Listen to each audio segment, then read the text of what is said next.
Hello and welcome. I want to thank Joanne for joining me tonight. I've gotten to know Joanne a bit. We are both twin moms. Our twins are a year apart, and she has the beautiful boy and girl twin set that I thought I was going to have, and I got two crazy boys. But her girl's a little busy too, so we get to share and swap stories whenever we see each other.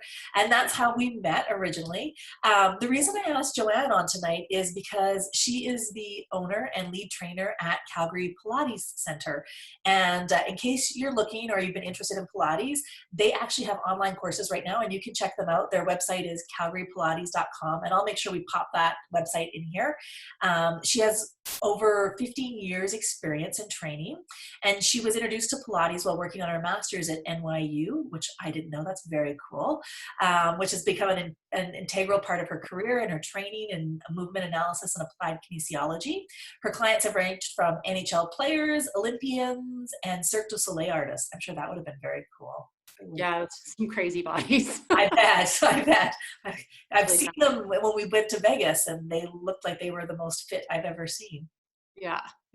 Professional dancers, and she's worked closely with physiotherapists, athletic therapists, and clinics helping patients through their post-rehabilitative phases in their journey to wellness. So thank you, Joanne, so much for joining us. And I didn't give her a lot of time, and I didn't give her a lot of prep, because I kind of, in typical Carolee fashion, threw out, here's an idea, and here's an idea, and here's an idea, and we'll see you in a couple of hours. And she still agreed to do this. But what I had thought, and what I've heard from people a lot these days, is self-care. We're at home, we're not getting to our regular yoga classes or Pilates classes or gyms. And so if you have any tips or movements for us that might help us through this phase of being at home and all of that we're carrying, and I know we're carrying it in our bodies, not just in our minds, if there's things that you can help us with or recommend. Well, first of all, being at home and cooped up, whether you are running after kids or not, or taking those few moments, I think a lot of us are, most especially, on our screens a little bit more. You know, we get our phone and we're like, oh my God, that was a really bad afternoon. And we're like trying to escape.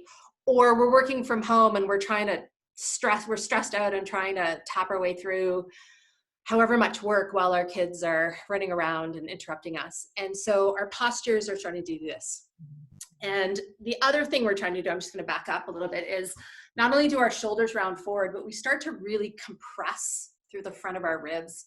And so, when we talk about, it's a really good idea to take a few deep breaths in terms of self-care. That's the most fundamental thing, next to probably incorporating some kind of movement in your day to help you in terms of self-care. And, I think one of the big things with moving is you don't have to necessarily carve out an hour in your day. So if our Facebook page, for example, I'm doing a series of little clips where we've got these 10-minute, 5-minute, 10-minute movement sequences that you can do, and you can actually link those together to kind of put a smaller workout together, or even just get up from your desk and do 10 minutes of movement, because movement is really imperative to life. So one of the other parts of my background is I'm a student of osteopathic manual therapy. And what we deal with a lot is, it's hard to go into a lot of explanation in such a little time, but we deal sort of with the body on a fluidic level as well. And one thing that I've learned through my studies on osteopathy and fascia is that our body is in constant state of motion. And when we start to get stagnant and still is actually one of the ways that our body starts to hurt the most, because it's really designed to move. And so getting up and moving is one of the biggest things you can do for self-care. And then, of course, breathing, allowing the rib cage to really just expand and close. And what I'll do maybe is give you a couple of little breathing exercises. And they're not going to be like yoga type breathing exercises. I'm going to put a little bit of anatomy behind it, so it gives you a really strong idea of why I would want you to breathe this way. So physiologically, it will affect you better. But breathing, if you just take those deep breaths, is one of the biggest ways to help you manage your anxiety as well. And I'm not saying it's the end all be all. It's just a way to take 10 seconds and just ground yourself. You and I are very busy. You're an entrepreneur and you have a very busy family. I'm an entrepreneur, I have a very busy family. It doesn't take much to take a 10-second break and just do a few breathing exercises, get up and do a few movements. And so from a self-care perspective, I do try to do that. I get overwhelmed by all means. It's not like I'm the perfect practice of this. I have to remind myself in those moments, okay, but it really does work. And sometimes I find myself going out on the deck in the, at nighttime and just even looking up at the stars. So, if you think of your screens, you're down. Give yourself something to look at. Go outside when it's dark. The skies are amazingly clear right now. And you can go up, you can see Venus. Sometimes, I think I saw Mars the other day. And you look up. And so one of the things about looking up is it tends to open up the chest, opens up the heart, it opens up the chest, it opens up this whole area. I'm going to back up a little bit. But this whole area that tends to get really compressed when we're down on our screens and sitting.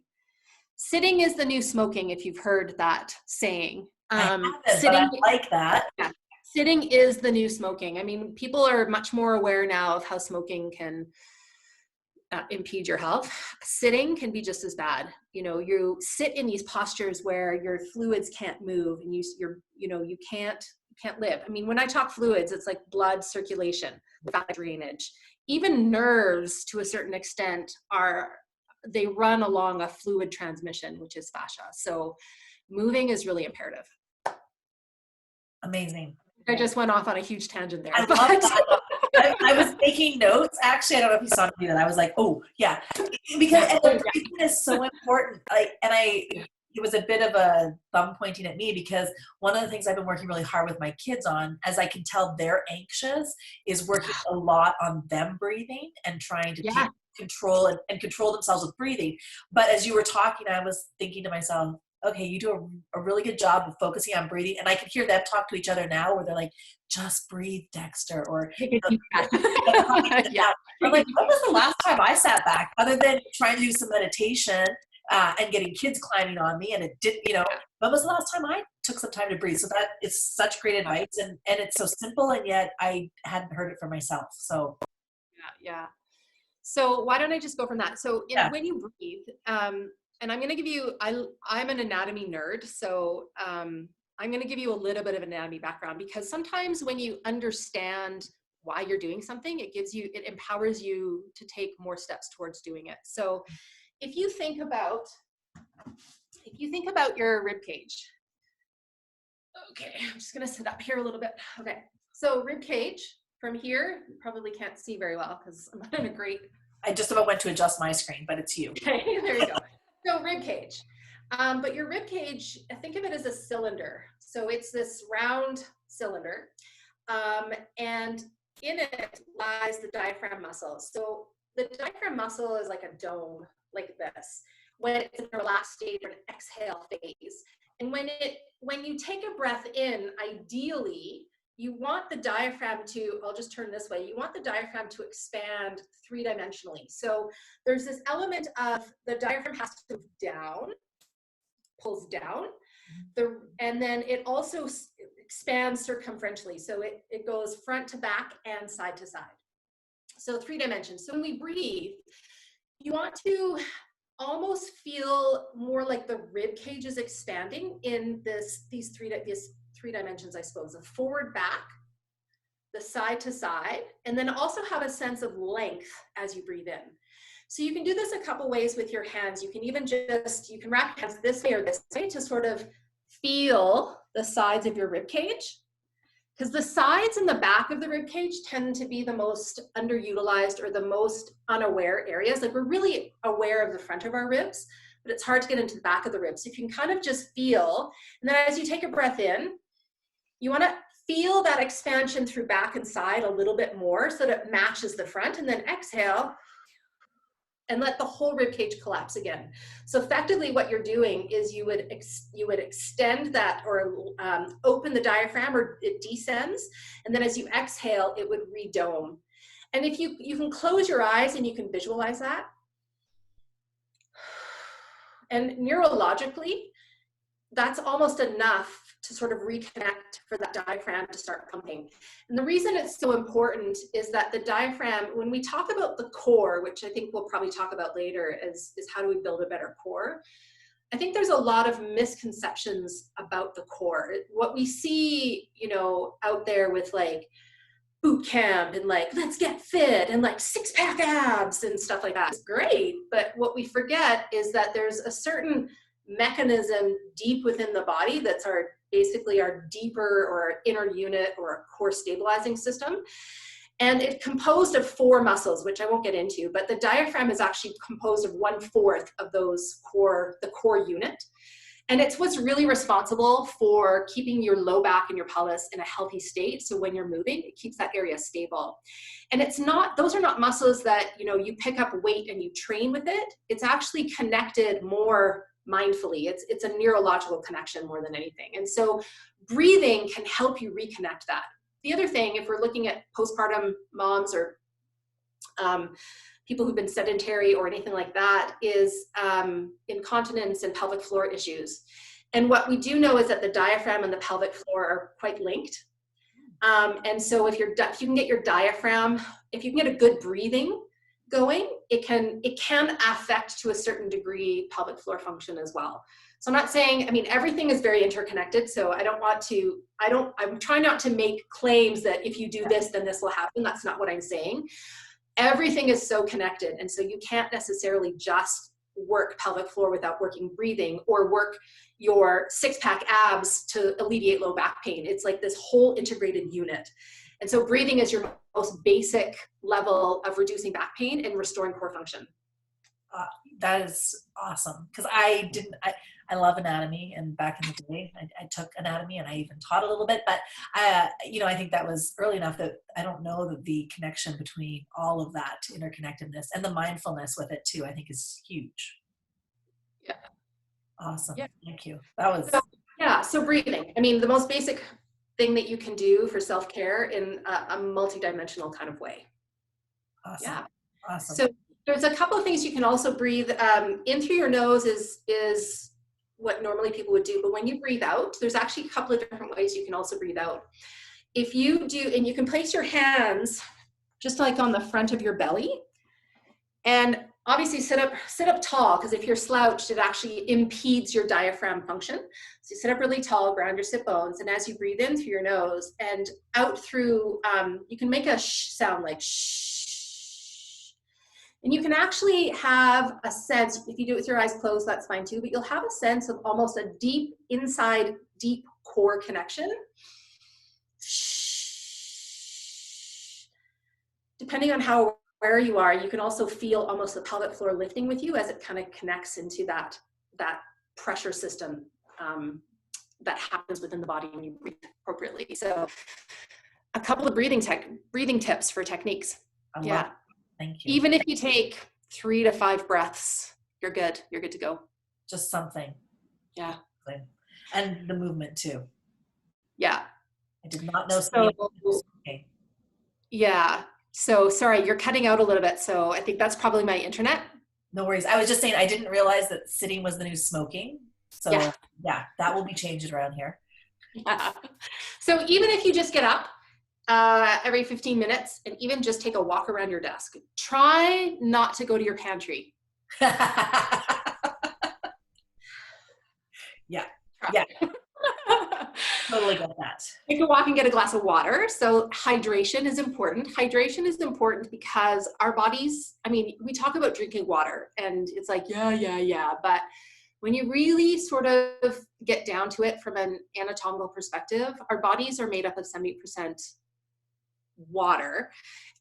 Fascia is what our bodies are made up of, which, the ground substance of fascia is a type of water. And so drinking water is really important for even just your cells and for that matter to thrive, right? It helps to decrease toxins and things like that. So, we all might be drinking a little bit more coffee these days, eating a little bit more sugar. You know what? Just maybe take 1 extra cup of water a day. So, remind yourself at some point. Yes. I've actually found water is easier since I'm at home because all too often in my day I get stuck in a car and if I forgot to fill my water bottle or I'm not sure if the house is going to have a bathroom or whatever, I'm not. So that's the one thing for me. But the coffee intake is definitely up. So I don't know that it's actually helping. You do what you do, right? So anyway, so that's, I mean, in terms of self-care, a little bit of breathing. Moving is even just getting up and taking a walk around.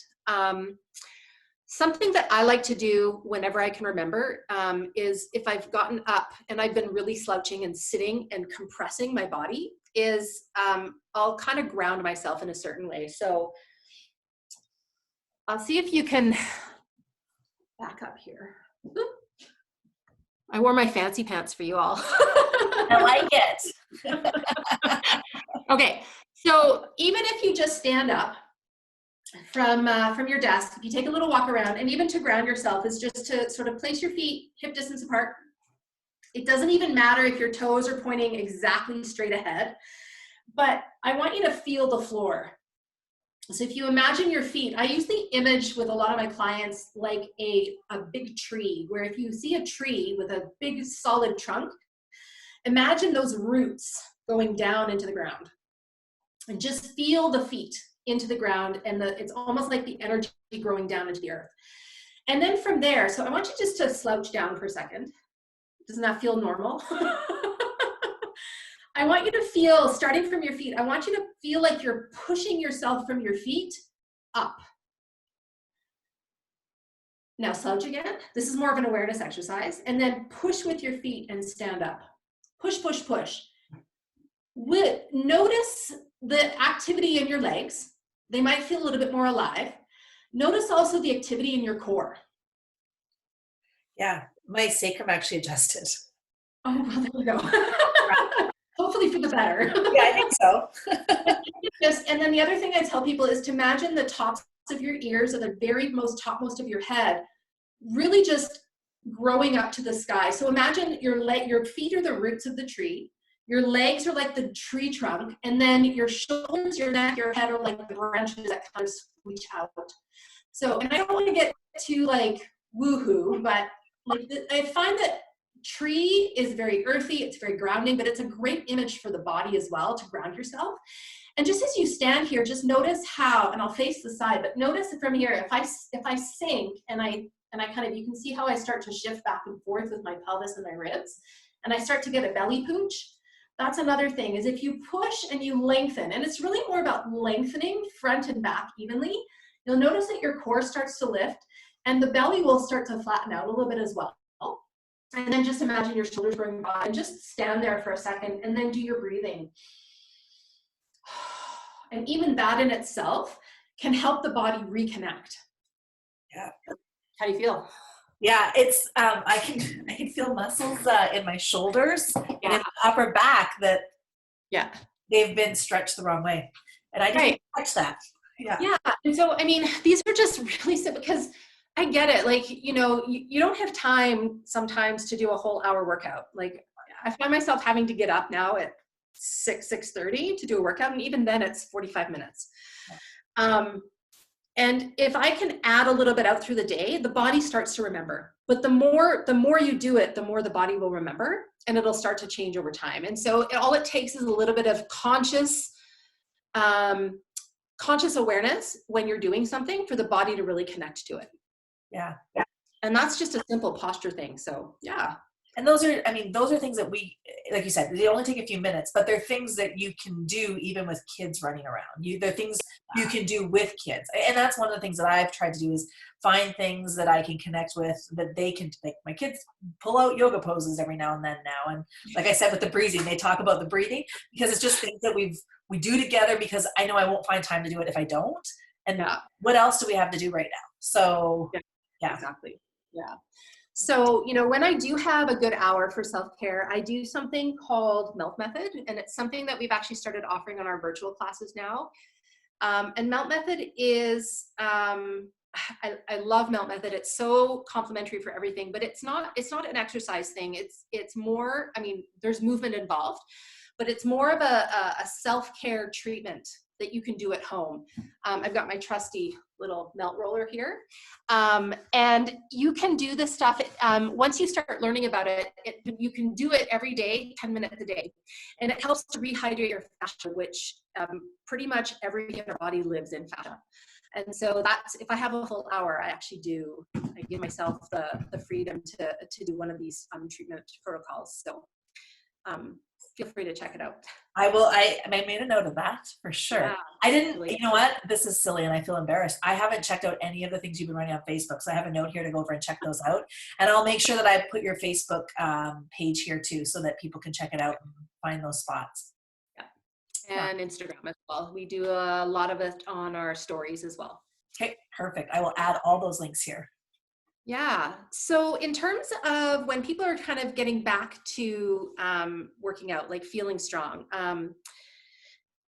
and I know that you and I talked, well, we'll keep it more specific, because if we are talking to a lot of moms right now, where, you know, regardless of whether you're postpartum for like 3 months ago or even years, if you're still having issues, I think sometimes the biggest questions that people ask me is how do I get my core back?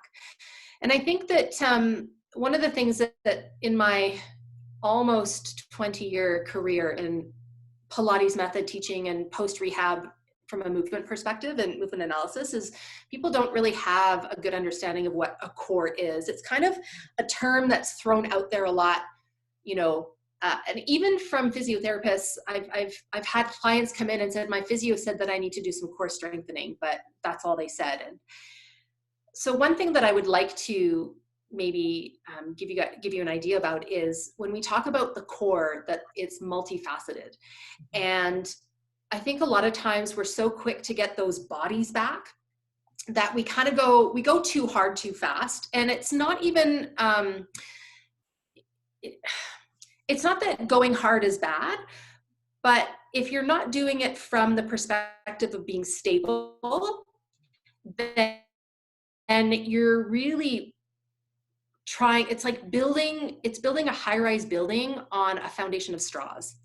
And so what happens is you get these people that look fit and great on the outside, which we all want to aspire to, but they haven't done the work to build the foundation. And so that's why they're in constant pain still. So even though they're fit, they're actually breaking down. And so that's why I've had people from high-level athletes to people that are coming through an injury or an accident or something. And I actually start with all of them the same way, is let's just test out how stable your core is.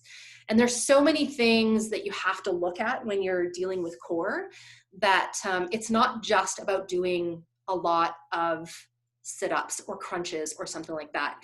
You have to really understand the deeper core and get that working functionally before you can start packing on the rest of it. And that's one of the biggest things. So a little bit of anatomy background. I talked about the diaphragm. There's another muscle called your transversus abdominis. The basin of the pelvis is your pelvic floor, which most people know or are aware of where the pelvic floor is, especially if you've given birth. And then there's these little muscles in the back of your spine called the multifidi, but we're not going to talk a lot about those ones. And those are all muscles that, again, if they aren't functioning very well, then I'm my hair shedding and it's sticking my arm and it's driving me nuts. But if those muscles aren't functioning well, then no amount of strengthening is going to propel you forward. And so when you build that foundation up, it can actually propel you even further. Like so much more progress when you actually stop and step back a little bit. So that big fallacy of no pain, no gain is really, I don't even know why it's still in mainstream fitness, but it's been debunked over and over. If you are in pain, you are not going forward, you are going backward. Bottom line. And there's a difference in terms of pain. If you're feeling muscle fatigue, that's different. But if you're working through pain, you're going backwards, not forward. And so it's really time to take a step back, really get fully aware of what your movement is doing for you before you move forward. And that's what we do. We are people that really are passionate about how we move, not just about moving. It's that second level.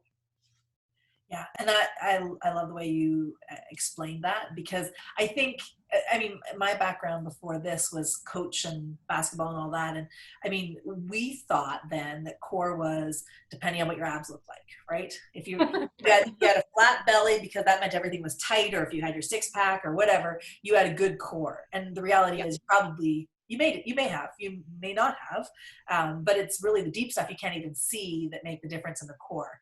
And after a pregnancy, especially a twin pregnancy, I know that my core was destroyed entirely. Yeah.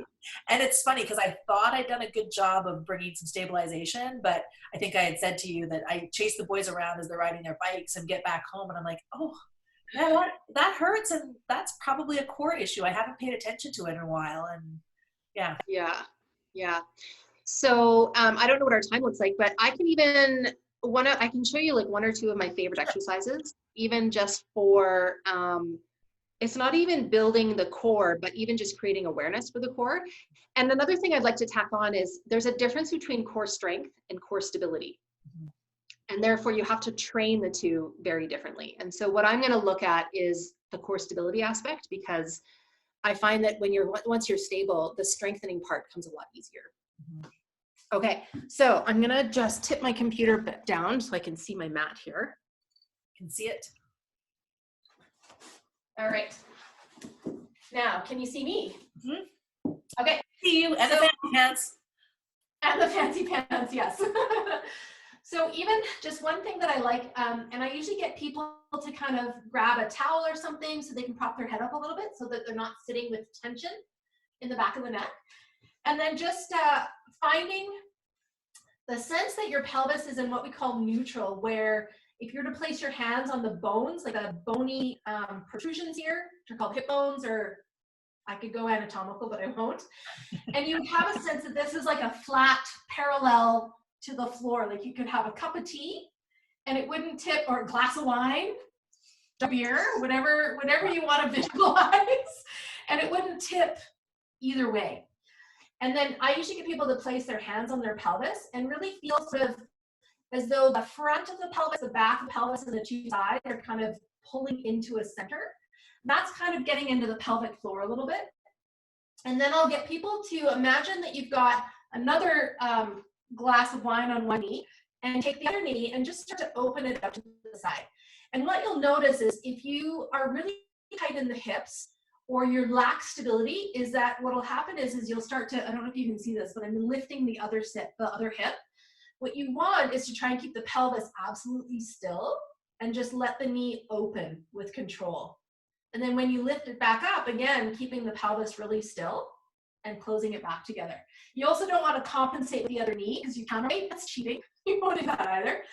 And although this looks really easy, you'd be amazed at how many people cannot do this, just from a simple stabilization perspective. Yeah. I think you can do is just some little toe taps. And when you lift, again, you don't want to feel like you're shifting in the pelvis. You want to really feel like both sides of your butt cheeks, both butt cheeks, especially the opposite one, is really anchored. And then you can just do these little leg lifts, these toe taps. 5 on each side is enough. And what we're doing, and although this looks really remedial, you'd be surprised that from a deep level, how hard it can be just to maintain. Because those muscles are really more built towards endurance. Like they come on at a very low level, and then they're supposed to stay on until your movement's done. As opposed to large muscles like the six-pack muscle, it's really designed to just crunch you and then let go, right? It comes in and it gets out. It's down and dirty and then it leaves. Where the other ones are kind of there and they're like constantly modulating everything. And then when they're weak, they tend to turn off. And that's where, if we're not stable, those large muscles can start to pull on our bones and start to degenerate those areas. Yeah. So that's a great little exercise. Did you have a question? Nope, I love it. Yeah, I made a note. And there's another one. I'm terrible when I've tried to do these stabilizing ones. I'm not terrible, but the stabilizing ones I have to focus very hard because I know how important it is to try and keep this stable. And it looks super easy. It's not. It is, yeah. And another thing, especially for those of us that have had C-sections, sometimes the feeling isn't there. And so sometimes you don't know if your core is on or not, but I have another great little way to sort of feel, you can feel the deep muscles connecting. So if you go into, that's my shirt hanging down a little. I think right? These are pretty high rise, so it's kind of funky, but even if you just go in a 4-point, so hands and knees, and if you just like let your back, see how I'm really arching my back. Yeah. And then you almost want to feel, because gravity is helping at this point, I want you to feel like you're pulling the abdominals up away from gravity. Or even keep your back still, let your belly go. Don't be afraid to let it just kind of hang out. It feels really good, especially if you've got low back pain. It can really offload your back. Let the belly hang. There's dinner. And then lift dinner back up. Lift it away without actually moving, which is actually even harder to do, because oftentimes when we're trying to engage our core, if we're used to those high load exercises, every time we move those muscles, we tend to move.